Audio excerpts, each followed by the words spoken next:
Romans chapter 3. What advantage then is there in being a Jew? Or what value is there in circumcision? Much in every way. First of all, the Jew have been entrusted with the very words of God. What if some were unfaithful? Will their unfaithfulness nullify God's faithfulness? Not at all. Let God be true and every human being be a liar, as it is written, so that you may be proved right when you speak and prevail when you judge. But if our unrighteousness brings out God's righteousness more clearly, what shall we say? That God is unjust in bringing his wrath on us? I am using a human argument. Certainly not. If that were so, how could God judge the world? Someone might argue, if my falsehood enhances God's truthfulness and so increases his glory, why am I still condemned as a sinner? Why not say, as some slanderously claim that we say, let us do evil that good may result. Their condemnation is just. What shall we conclude then?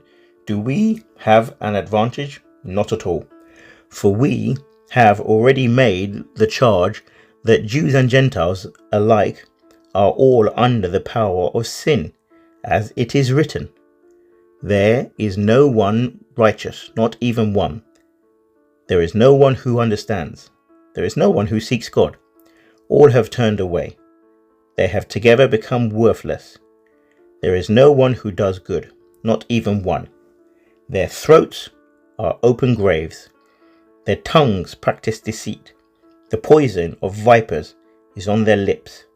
Their mouths are full of cursing and bitterness. Their feet are swift to shed blood. Ruin and misery mark their ways, and the way of peace they do not know. There is no fear of God before their eyes.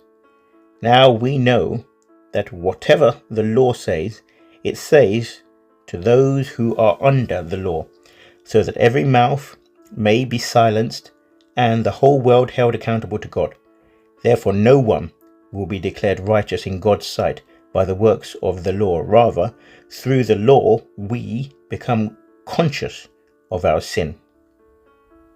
But now, apart from the law, the righteousness of God has been made known, to which the law and the prophets testify. This righteousness is given through faith in Jesus Christ to all who believe. There is no difference between Jew and Gentile, for all have sinned and fall short of the glory of God, and all are justified freely by his grace through the redemption that came by Christ Jesus. God presented Christ as a sacrifice of atonement through the shedding of his blood to be received by faith. He did this to demonstrate his righteousness, because in his forbearance he had left the sins committed beforehand unpunished. He did it to demonstrate his righteousness at the present time, so as to be just and the one who justifies those who have faith in Jesus. Where then is boasting? It is excluded. Because of what law? The law that requires works? No, because of the law that requires faith. For we maintain that a person is justified by faith apart from the works of the law. Or is God the God of Jews only? Is he not the God of Gentiles too? Yes, of Gentiles too, since there is only one God, who will justify the circumcised by faith, and the uncircumcised through the same faith. Do we then nullify the law by this faith? Not at all. Rather, we uphold the law.